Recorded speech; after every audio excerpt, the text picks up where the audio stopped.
Hi hello welcome to okay TV. నేను మీ నరసింహ. రేవంత్ రెడ్డి కొమ్ముల్ని వంచింది ఎవరు? ఢిల్లీ అధిష్టానం దగ్గర రేవంత్ రెడ్డి మాటలు చెల్లట్లేదా? ఎందుకు చెల్లట్లేదు? అసలు ఏంటి కారణం?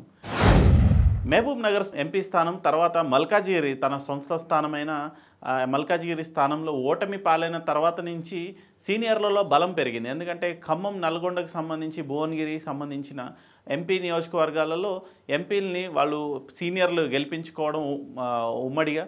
సో వాళ్ళ ప్రయత్నం ఫలించింది. తర్వాత రేవంత్ రెడ్డి ఫెయిల్ అయ్యారు. ఎందుకంటే మహబూబ్ నగర్ తన సొంత జిల్లాలో మహబూబ్ నగర్లో ఆయన ఏదైతే ప్రాతినిధ్యం వహిస్తున్న జిల్లాకి ఎంపీ స్థానాన్ని ఓడిపోయారు ఆయన. సో ఇదే క్రమంలో మరోపక్క మల్కాజ్గిరి స్థానం ఆయన ఏదైతే లాస్ట్ టైం ఆయన ప్రాతినిధ్యం వహించిన మల్కాజ్గిరి తన సిట్టింగ్ స్థానాన్ని కూడా తను కోల్పోవడంతో రేవంత్ రెడ్డి పైన కొంచెం ఆదరణ తగ్గింది హైకమాండ్కి.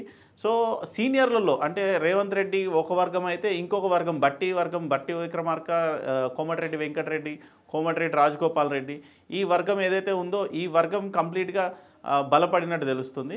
వీరు మొన్న జీవన్ రెడ్డి ఎపిసోడ్ ఏదైతే జరిగిందో జీవన్ రెడ్డి ద్వారా ఒక కంప్లైంట్ అయితే హైకమాండ్కి ఇవ్వడం జరిగింది. ఇచ్చిన క్రమంలో హైకమాండ్ రేవంత్ రెడ్డి ప్రతిపాదనలను తోసిపుచ్చింది అనే చర్చ జరుగుతుంది.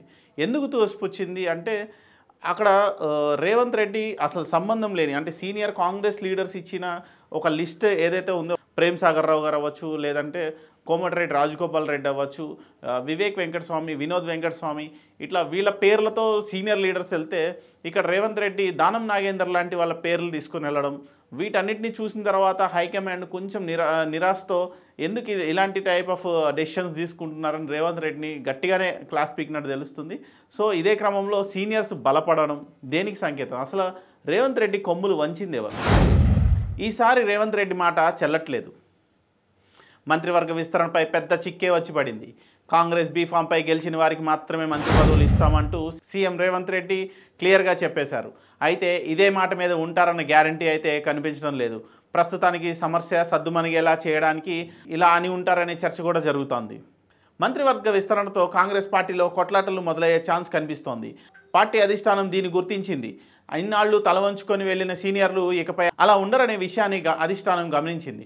అందుకే సీఎం రేవంత్ రెడ్డి నుంచి అలాంటి మాటలు వచ్చాయి. పార్లమెంట్ ఎన్నికల్లో సీనియర్లకు టార్గెట్లు పెట్టారు. ఎంపీ సీట్లు గెలిపించుకొని వస్తే వారు కోరినట్లు కొన్ని వారికి మంత్రి పదవులు ఇస్తామని చెప్పారు. ఈ విషయంలో సీఎం రేవంత్ రెడ్డి విఫలమయ్యారు. సొంత నియోజకవర్గం మహబూబ్ నగర్ సిట్టింగ్ సీటు మల్కాజ్గిరిలో కూడా కాంగ్రెస్ ఓడిపోయింది. అదే సమయంలో ఖమ్మం, నల్గొండ జిల్లా పరిధిలోని ఎంపీ సీట్లను సీనియర్లు కలిసికట్టుగా పనిచేసి గెలిపించుకున్నారు.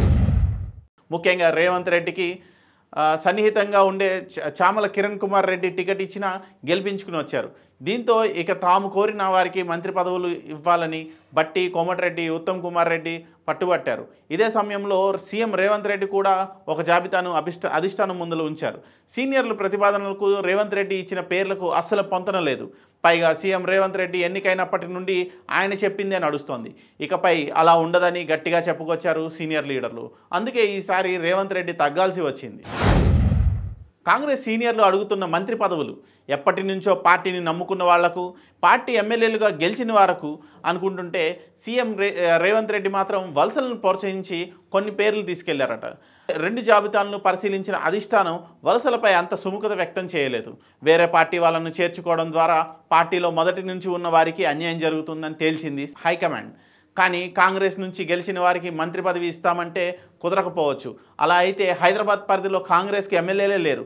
సో పార్టీలోకి వచ్చిన దానం నాగేందర్ లాంటి వారికి ఇస్తారని అంటున్నారు. కనీసం 1-2 మంత్రి పదవులు పార్టీలోకి వచ్చే వారికి ఇవ్వకపోతే ఆపరేషన్ ఆకర్ష సజావుగా సాగదు. సో కాంగ్రెస్ ఎమ్మెల్యేలకే మంత్రి పదవులని చెప్పినా అలా జరగకపోవచ్చు అంటున్నారు పార్టీ వర్గాలు.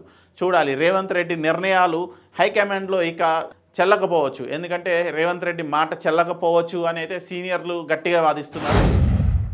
సో మంత్రి పదవులు కూడా రేవంత్ రెడ్డి చెప్పిన రేవంత్ వర్గానికి చెందకపోవచ్చు అని.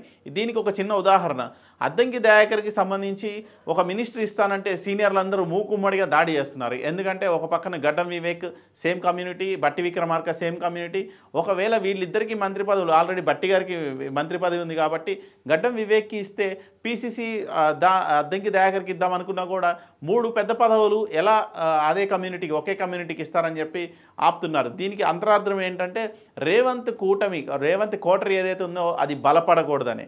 సో వీళ్ళు సీనియర్స్ ఏదైతే ప్రయత్నాలు చేస్తున్నారో రేవంత్ రెడ్డిని కొంచెం ఆయన డామినేషన్ని తగ్గించాలని అది సక్సెస్ఫుల్గానే కనబడుతుంది. Thank you.